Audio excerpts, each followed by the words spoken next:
तो दोस्तों सबसे पहले हम जो पिछले हमारा लेक्चर था उसमें एक क्वेश्चन दिया था आपको, उसका आंसर हम डिस्कस कर लेंगे। उसके बाद आज की क्लास देखेंगे।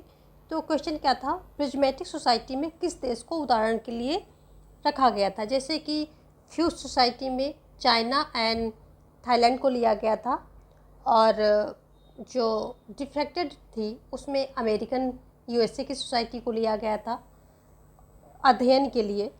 और लेकिन जो ये प्रिज्मेटिक सोसाइटी है इसमें जो है किस देश को लिया था, रिक्स ने, क्योंकि हम ये रिक्स का मॉडल पढ़ रहे थे, साला मॉडल, और उनके द्वारा जो 3 टाइप्स ऑफ सोसाइटीज़ का विवरण दिया गया है उसके बारे में पढ़ रहे थे। तो यहाँ पर हमने प्रिज्मेटिक सोसाइटी के बारे में पूछा था आपसे। तो डिफ्रेक्टेड सोसाइटी जो थी उसका अमेरिका था, ठीक है। और फ्यूज सोसाइटी का उदाहरण के रूप में इन्होंने जो चाइना और थाईलैंड को दिया था। और अगर हम प्रिज्मेटिक सोसाइटी की बात करें तो इसमें जो है इन्होंने फिलीपींस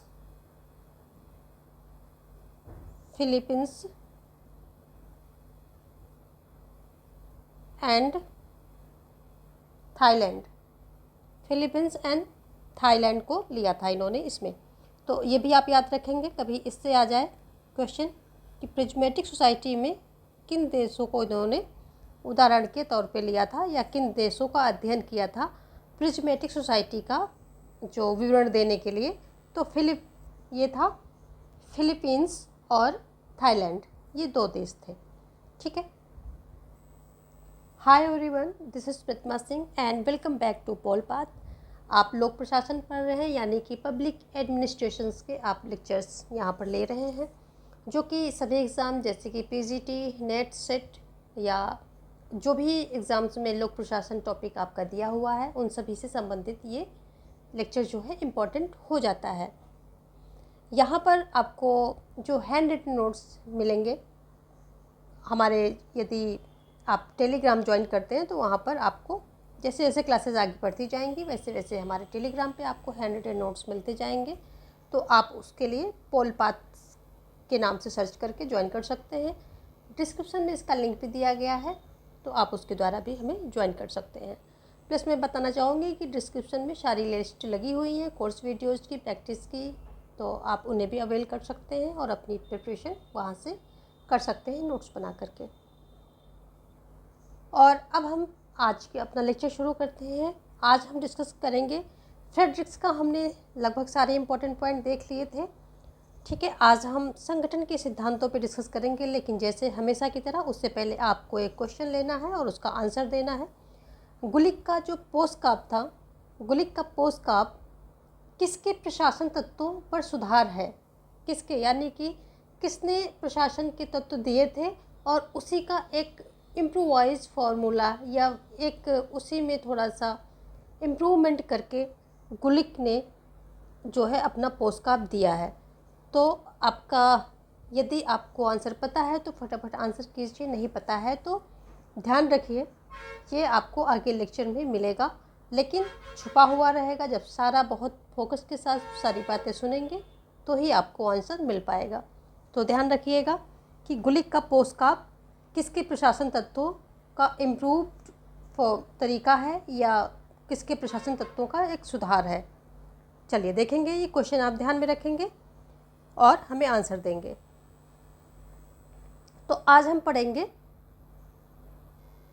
प्रिंसिपल ऑफ ऑर्गेनाइजेशन, यानी कि संगठन के सिद्धांत। जैसे मैंने आपको पहले ही बता दिया कि हम आज संगठन के सिद्धांत पढ़ेंगे।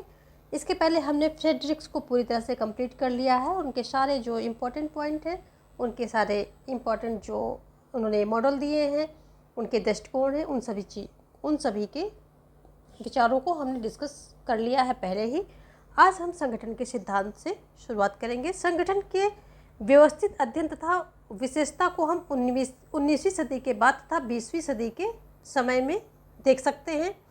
Taylor, Henri Fayol, Max Weber, Mooney, Reiley, गुलिक तथा उर्विक उन बहुत से लोगों में से हैं जिन्होंने संगठन के वैज्ञानिक जो है अध्ययन का प्रयास किया।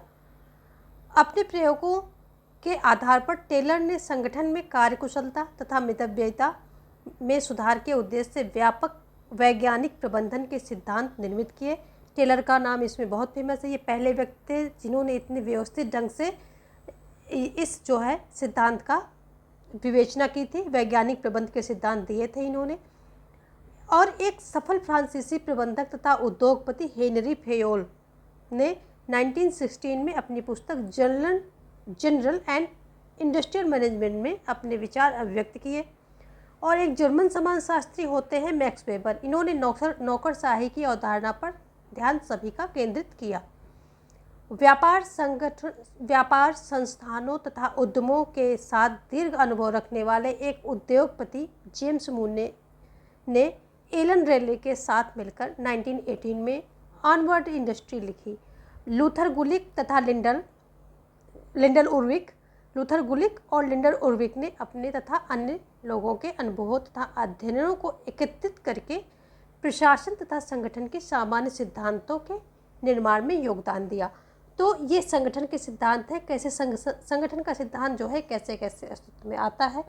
यदि हम संगठन की बात करें तो संगठन जो है 2 प्रकार के होते हैं, औपचारिक संगठन, अनौपचारिक संगठन। जैसे कि यहाँ पर दिया है फॉर्मल एंड इनफॉर्मल। औपचारिक यानी कि फॉर्मल, अनौपचारिक इनफॉर्मल। यदि हम सीधे सीधे पॉइंट पर आएँ तो औपचारिक संगठन के अंतर्गत आपके शास्त्रीय सिद्धांत आ जाएगा, जिसे क्लासिकल थ्योरी कहते हैं। वैज्ञानिक प्रबंधन सिद्धांत आएगा, थ्योरी ऑफ साइंटिफिक मैनेजमेंट, ठीक है। नौकरशाही का सिद्धांत, ब्यूरोक्रेसी थ्योरी। ये सारे सिद्धांत जो हैं फॉर्मल ऑर्गेनाइजेशन है इसके अंतर्गत आ जाएंगे। जबकि अगर हम अनौपचारिक या इनफॉर्मल की बात करें तो व्यवस्थावादी सिद्धांत यानी सिस्टम थ्योरी, सामाजिक एवं मनोवैज्ञानिक सिद्धांत यानी सोशल एंड साइकोलॉजिकल थ्योरी, व्यवहारवादी सिद्धांत यानी कि प्रैग्मेटिस्ट थ्योरी एंड मानवीय संबंधात्मक सिद्धांत यानी कि ह्यूमन रिलेशंस थ्योरी। ये सारी थ्योरीज जो किस में आ जाएंगी, अनौपचारिक में आ जाएंगी। इन सभी को हम 1 बाय 1 पढ़ेंगे और ये सभी इम्पॉर्टेंट हैं आपके एग्ज़ाम पॉइंट ऑफ व्यू से।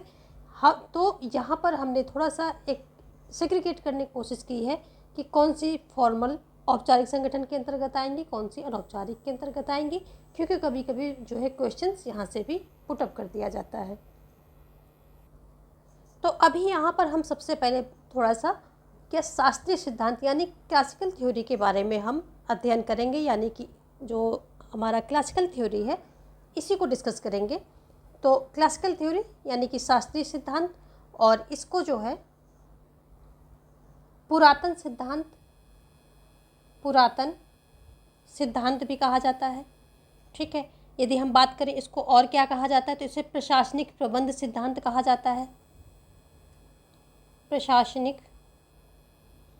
प्रशासनिक प्रबंध सिद्धांत ये भी कहा जाता है। पुरातन क्यों कहा जाता है? क्योंकि ये सबसे जो पुराने जितने सिद्धांत हैं जिन्होंने व्यवस्थित वर्णन करने की कोशिश की उनमें से एक है, तो इसे पुरातन सिद्धांत भी कहा जाता है। इसे पुरातनवादी सिद्धांत इसीलिए कहा जाता है कि यह संगठनों के व्यवस्थित विश्लेषण पर आधारित सबसे पुराने निरूपणों में से एक है, इसलिए इसको ऐसा कहा जाता है। और इसे जो है मशीनी सिद्धांत भी कहा जाता है। तो ये तो इसके हो गए इतने नाम, इसे मशीनी सिद्धांत भी कहा जाता है। तो ये देख लीजिए, इसके इतने नामों से इसको पुकारा जाता है, जिसमें शास्त्रीय सिद्धांत एंड प्रशासनिक प्रबंध सिद्धांत ये बार बार जो है देखने को पेपर्स में यानी कि आपके एग्ज़ाम में मिलते हैं, ठीक है। तो यहाँ पर अब हम बात करेंगे हेनरी फेयोल की। जो हेनरी फेयोल हैं ये इन्होंने अपनी पुस्तक जनरल एंड इंडस्ट्रियल मैनेजमेंट, ये इनकी पुस्तक का नाम है, इसमें इन्होंने 14 सिद्धांतों की बात की थी। कितनी? 14 सिद्धांतों के बारे में बताया था, जिनमें से ये जो इनका था planning, organisation, command and coordination, ये इनका प्रमुख था उन्हीं में से। ये फेयोल के द्वारा दिए गए प्रशासनिक 5 तत्व हैं, 5 इम्पॉर्टेंट तत्व हैं। कौन कौन से हैं? प्लानिंग यानी कि योजना बनाना, ऑर्गेनाइजेशन संगठन बनाना, कमांड यानी कि आदेश देना, और कोऑर्डिनेशन यानी कि समन्वय बिठाना, तालमेल बिठाना, कंट्रोल यानी कि नियंत्रण रखना। तो POCCC के नाम से इसको जो जानते हैं, POCCC के नाम से जानते हैं। ये फेयोल के द्वारा दिया जाता है। इन्होंने 14 सिद्धांत दिए थे, उनमें से ये जो है काफ़ी फेमस रहा। और ये जो फेयोल के 14 सिद्धांत हैं, इन्हीं सिद्धांतों से गुलिक बहुत प्रभावित थे और गुलिक इन सिद्धांतों से प्रभावित होकर 10 सूत्री सिद्धांत अपने देते हैं, वो हम आगे देखेंगे। और 10 सूत्री में भी कौन कौन से इम्पॉर्टेंट हैं उनका भी जो है आगे जाके फेमस होता है, वो सारी बातें हम बाद में देखेंगे। अभी ये देखेंगे कि जो 14 सिद्धांत दिए गए थे फेयोल के द्वारा, उनमें से POCCC मेन है, ये काफ़ी फेमस रहा। और इसको जो है आगे किसने, जो हमारे गुलिक महोदय हैं, उन्होंने इसी को जो फेयोल के 5 तत्व का ये सिद्धांत प्रशासनिक 5 तत्व बताए थे, तो इसी को इन्होंने अपना सिद्धांतों का आधार बनाया और इसको और इम्प्रूवमेंट करके, यानी कि इसमें सुधार करके अपना पोस्टकाप दिया। ठीक है, तो अपना पोस्टकाप दिया। आपका आंसर यहीं से निकल के आ गया है यदि आपने ध्यान दिया है तो जो पोस्टकाप है ये एक प्रकार से एक्रोनिम है। इसमें यानी कि हर पहला अक्षर एक कार्य को संबोधित कर रहा है, एक कार्य के बारे में बता रहा है। प्रत्येक जो पहला अक्षर है प्रशासन के कार्यों के बारे में बता रहा। और यहाँ पर 7 अक्षर हैं क्योंकि CO एक है यहाँ पर, तो 1 2 3 4 5 6 एंड 7, तो 7 अक्षर हैं और सातों अक्षर जो है प्रशासन के कार्य को बता रहे हैं, यानी कि हर एक अक्षर जो है प्रशासन के कार्यों के बारे में बता रहा है। तो टोटल क्या हुए, प्रशासन के 7 कार्यों को यहाँ पर बताया गया है। ये जो एक्रोनिम है ये 7 कार्यों को प्रदर्शित कर रहा है। एक्रोनिम बोलते हैं ये जो पहला अक्षर है, तो और वो पहला अक्षर वर्ड का जो है हर एक अक्षर किसी एक अलग जो है, यानी कि हर एक लेटर एक किसी शब्द को, यानी कि जो है सेंस को इंगित करता हो। तो यहाँ पर क्या है, प्लानिंग सबसे पहला हमारा P है। P से क्या हुआ, प्लानिंग यानी कि योजना बनाना। O ऑर्गेनाइजेशन संगठन बनाना। S जो है प्रदर्शित करता है स्टाफिंग यानी कर्मचारी के बारे में बताता है, ये कर्मचारियों की भर्ती तथा प्रशिक्षण, कार्य के अनुकूल स्थिति। और निर्देशन की बात करें तो निर्देशन क्या कहता है, डायरेक्शन यानी कि निर्देश। उसमें बताया निर्णय लेना, उन्हें निश्चित एवं सामान्य अनुदेशों का रूप देने का नियंत्रण कार्य, ये सारी चीज़ें जो है इसमें की गई हैं। फिर बताया गया है कोऑर्डिनेशन यानी कि समन्वय रखना। और उसके बाद जो है रिपोर्ट करना। और फिर बजटिंग यानी कि बजट तैयार करना। तो ये जो एक्रोनिम है 7 कार्य बताते हैं, यानी कि हर एक जो यहाँ पर लेटर है, हर एक लेटर एक कार्य को दर्शाता है। तो 7 लेटर हैं यहाँ पर, तो 7 कार्यों के, प्रशासन के 7 कार्यों की बात करते हैं। ठीक है,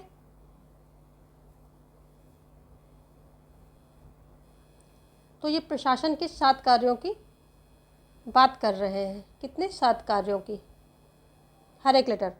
ठीक है, और ये किसका है, जो फेयोल का वो 5 तत्व थे, प्रशासन के 5 तत्वों का जो उन्होंने विवरण दिया था, उसी का एक ये इम्प्रोवाइज जो है आप वर्जन मान सकते हैं, यानी कि उसमें इम्प्रूवमेंट किया, उसमें सुधार किया हुआ है। तो अगर यदि क्वेश्चन आता है कि किसके कार्यों में सुधार है, गुलिक का पोस्टकाप जो है किसके कार्यों के या किसके प्रशासनिक जो विवरण है उसका सुधार है, तो फेयोल के प्रशासनिक तत्वों पर ये सुधार है। किसका, गुलिक का पोस्टकाप। चलिए अब हम देखेंगे कि ये जो 14 सिद्धांत दिए गए थे जिसकी अभी हमने बात की थी फेयोल के द्वारा, इनसे जो है लूथर गुलिक महोदय बहुत ही प्रभावित हुए। और इतना ज़्यादा प्रभावित हुए इनके जो है 14 सिद्धांत थे कि इन्होंने जो है संगठन के 10 सिद्धांत प्रतिपादित किए। किसने, गुलिक ने। ये बहुत ज़्यादा पूछे नहीं जाते हैं, लेकिन एक आपको अंडरस्टैंडिंग होनी चाहिए, कभी पूछ ले तो। गुलिक ने किस 10 जो है संगठन के सिद्धांत, यानी कि संगठन के 10 सिद्धांत दिए।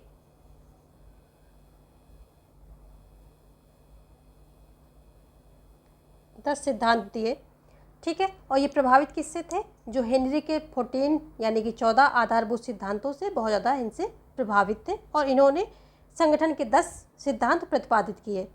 ठीक है, उनमें आप ओरली सुन लेंगे क्या क्या है।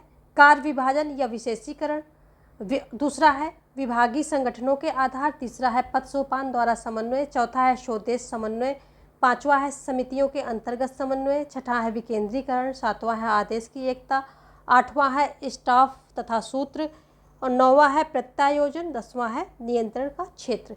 तो ये सारी बातें हैं। यहाँ पर जो है इन्होंने 10 जो है संगठन के सिद्धांतों का प्रतिपादन किया है।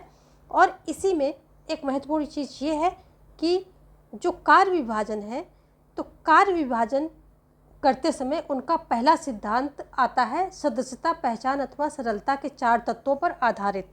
तो जब ये कार्य विभाजन यानी कि जो कार्य विशेषीकरण, पहला 10 सिद्धांतों में से पहला क्या था? पहला था कार्य विभाजन या विशेषीकरण, जो भी कह लीजिए, यानी कि जिसको जिसकी नॉलेज हो उसी को वो चीज़ देनी चाहिए करने के लिए। तो कार्य विभाजन, ठीक है। कार्य विभाजन के अंतर्गत जो है क्या आता है कि उनका पहला सिद्धांत जो है सदस्यता, पहचान अथवा सरलता के 4 तत्वों पर आधारित आता है। कौन कौन से होता है? पहला होता है जो है पर्पज, यानी कि उनके द्वारा अपेक्षित उद्देश्य, पर्पज। फिर उनके द्वारा प्रयुक्त प्रक्रिया, प्रोसेस। फिर जिन संस्थाओं या कार्यों के साथ वे संलग्न हैं, ग्राहक, पीपल कह लीजिए। और कार्य करने का स्थान, प्लेस। तो ये चारे जो हैं, और ये सामान्य रूप से विभागीकरण जो है गुलिक के 4 P's के नाम से जाने जाते हैं। इसका हमने ऊपर जो है लिखा है 4 P's, आपके ये रहे 4 P's। तो ये 4 P's जो पहला इनके 10 सिद्धांतों का, जो इनके संगठन के 10 सिद्धांत होते हैं, और 10 सिद्धांतों में जो पहला होता है, पहला इनका वर्गीकरण होता है कौन सा? कार्य विभाजन। कार्य विभाजन जब ये देते हैं तो इसी को देते समय जो है इनका ये 4 P's का फार्मूला निकल कर आता है। इसी को कार्यों का विभाजन करते समय ही जो है इनका ये पहला सिद्धांत निकल कर आता है, सदस्यता, पहचान और सरलता के 4 तत्वों पर आधारित। 4 तत्व कौन कौन से हैं? 4 P's हैं। कौन कौन से हैं? Purpose, process, place and person. ठीक है, ये 4 P's कहाँ से आते हैं? जो इन्होंने 10 सिद्धांत दिए थे, उन 10 सिद्धांतों के पहला जो वर्गीकरण है कार्य विभाजन, इसी को कार्य विभाजन करते समय ये 4 P's जो है निकल कर के आते हैं। तो ये भी आप याद रखेंगे। हम मेन पॉइंट को लेकर चलेंगे, अदरवाइज़ इनका जो है बहुत ही जो है काफ़ी बड़ा कॉन्सेप्ट है, तो पूरा ना लेते हुए हम एग्ज़ाम पॉइंट ऑफ व्यू से ले रहे हैं, ताकि आपको जो है बहुत ज़्यादा हौच पौच ना हो और चीज़ें समझ में आती रहें, और मेन पॉइंट आप पिकअप करते रहें। बहुत ज़्यादा अगर पढ़ा दिया तो जो है मेन पॉइंट आप पिकअप नहीं कर पाएंगे।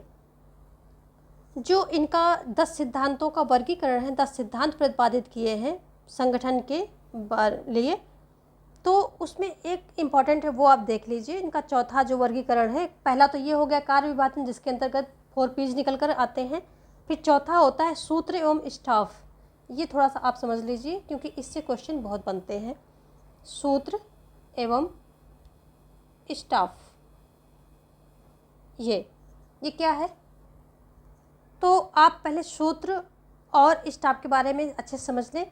सूत्र कार्यपालिका की भूमिका निभाते हैं। वे मुख्य रूप से कार्यान्वयन होता है, जो नियम पॉलिसी होती हैं उनको लागू करने से संबंधित होते हैं सूत्र। तो सूत्र क्या है?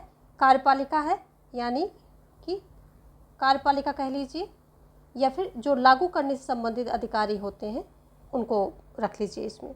ठीक है, सूत्र हो गए। और स्टाफ क्या होते हैं? ये सूत्र को मदद और सलाह देते हैं, जिन्हें योजनाएं ठीक प्रकार से जिससे कि योजनाएं जो है अच्छी प्रकार से बन जाएं और उनका उचित कार्यान्वयन हो सके। यानी कि स्टाफ क्या होते हैं? स्टाफ वो होता है कि जो सूत्र को, यानी कि कार्यपालिका को मदद करता है। तो आप इनको ये समितियां रख सकते हैं। भाई कार्यपालिका होती है वो क्या होती, जो ये कार्यान्वयन का कार्य करती है, लेकिन इनको मदद करने के लिए क्या होते हैं? स्टाफ होते हैं। तो आप जो है समितियों वगैरह को स्टाफ के रूप में ले सकते हैं। और सूत्र हो गई कार्यपालिका। तो इस तरह से ये कहते हैं, जो गुलिक महोदय हैं, ये कहते हैं कि क्योंकि सूत्र के पास, यानी कि जो ये नेता होते हैं, इनके पास जो अधिकारी होते हैं कार्यपालिका से संबंधित, इनके पास इतना टाइम नहीं होता है कि ये सब चीज़ों पे इतना विचार विमर्श कर सकें। इसलिए स्टाफ क्या होता है? स्टाफ को हर चीज़ों से अलग रह करके सिर्फ इसी लिए उनको इन्हीं बातों पर काम करना चाहिए कि जो नीतियाँ हैं, पॉलिसी हैं, वो कैसे अच्छी तरह से बनाई जा सके। यानी कि सोच समझ करके नीतियाँ बनाना और उनको फिर आगे बढ़ाना, ये जो है इनका काम होता है। यानी कि एक प्रकार से ये सूत्र को, स्टाफ जो है सूत्र को मदद करता है और सूत्र क्या करता है, पॉलिसीज़ को कार्यान्वित करता है। ठीक है, तो ये सूत्र एवं स्टाफ जो है बार बार आपके क्वेश्चंस में आते हैं, इसलिए इसको हमने इसमें ले लिया है। बाकी इनके 10 सिद्धांत दिए गए हैं, वो आप जो है इनको एक बार देख लेना, पर इसमें से पूछा यही सूत्र एवं स्टाफ जाता है। तो अभी हम थोड़ा उर्विक की बात कर लेते हैं। उर्विक ने भी संगठन के सिद्धांत दिए हैं और संगठन के सिद्धांत उर्विक ने जो है सभी संगठनों में क्रियान्वयन योग प्रशासन के 8 सिद्धांत बतलाए हैं। गुलिक ने कितने दिए थे, 10 दिए थे। फ्योल के मेनली कितने थे, 14 थे। ठीक है, और 10 में से जो है इनके 10 में से जब पहला जो ये वर्गीकरण होता है, कार्य विभाजन वर्गीकरण करते समय इनके 4 P's निकल कर आते हैं। किसकी, गुलिक की बात की हमने।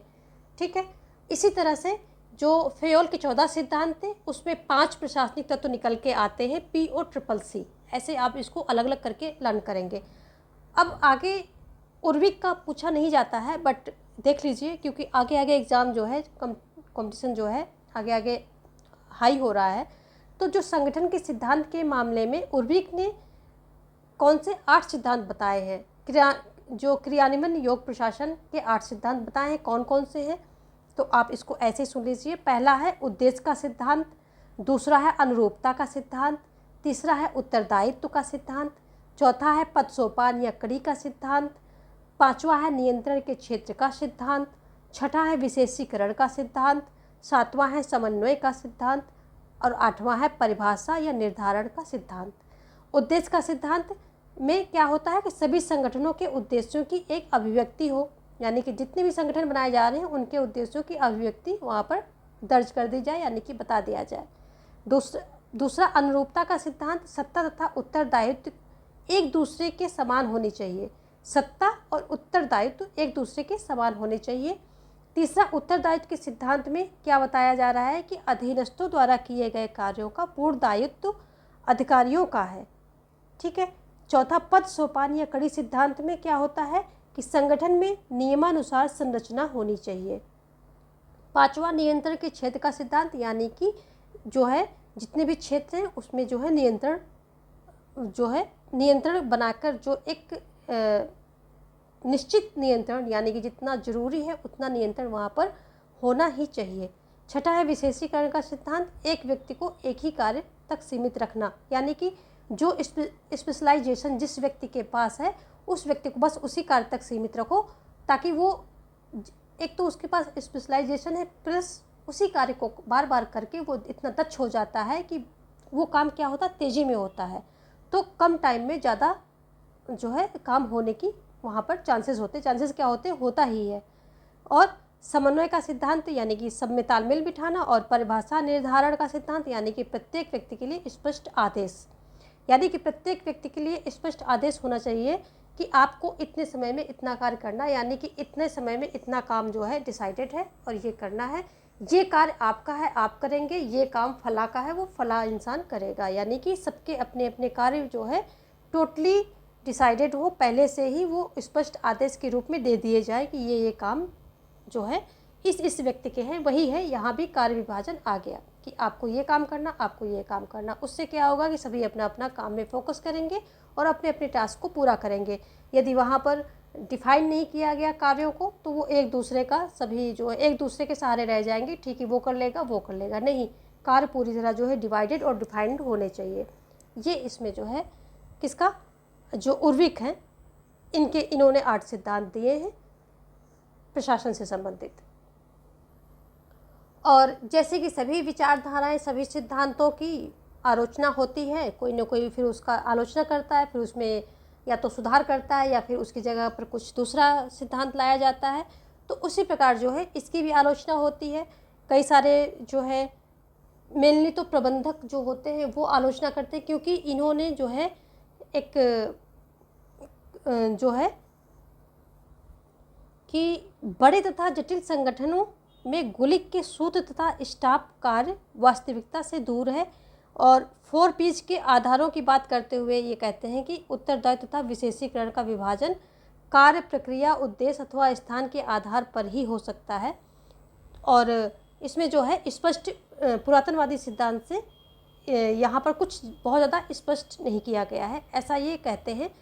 इन सब चीज़ों को दरकिरार करते हुए आप एक बात समझनी कि इसमें जो है एक बात इम्पॉर्टेंट है कि साइमन ने इसकी आलोचना करते हुए क्या कहा है इसको, वो बात ध्यान रखिए। बाकी आलोचनाएं तो बहुत हैं, उस पर आप कितना ध्यान देंगे। प्रशासन की कहावत कहा है, प्रशासन की कहावत, ठीक है। इतना याद रखिए कि साइमन ने जो ये पुरातनवादी सिद्धांत है या शास्त्रीय सिद्धांत है, इनको क्या कहा है, इनको बोला है कि ये क्या है, प्रशासन की कहावत मात्र कहा है, ऐसा कहा है। किसने कहा है, साइमन ने कहा है।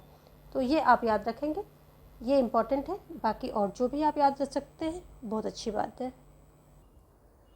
अब हम थोड़ा शास्त्रीय सिद्धांत के से संबंधित जो प्रमुख तत्व कह लीजिए या विशेषताएं कह लीजिए वो देख लेते हैं।